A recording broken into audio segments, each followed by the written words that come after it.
Hi friends, ఈరోజు ఒక మంచి టిప్ తోటి మీ ముందుకు వచ్చేసాను. మనం డైలీ వేర్ శారీస్ కొనుక్కుంటాం కదా.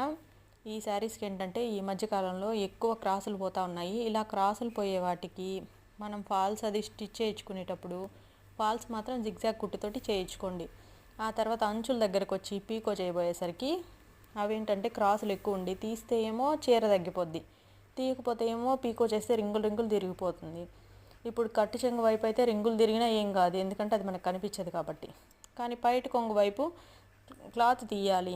తీయకుండా ఎలా కుట్టుకోవాలి? మామూలు మిషన్ మీద కుడితే ఏమో సిల్క్ది కదా, 2 సార్లు వాష్ చేసేసరికి మొత్తం పీసులన్నీ వచ్చేసి ఎప్పట్లాగే అంచులు కొట్టని చేరేట్టు ఉంటుందో అట్లా వచ్చేస్తుంది. ఇంకా అందుకని ఏం చేస్తారంటే పైట కొంగు వైపు ఇలాగ జిగ్జాగ్ కుట్టుతోటి ఫోల్డ్ చేసి డబుల్ ఫోల్డ్ చేసి కుట్టుకుంటే కుట్టు స్టిఫ్గా ఉంటుంది కాబట్టి మనకి పోగులు అనేవి రాకుండా ఉంటాయి. ఈ టిప్ నచ్చితే ఒక లైక్ కొట్టేయండి.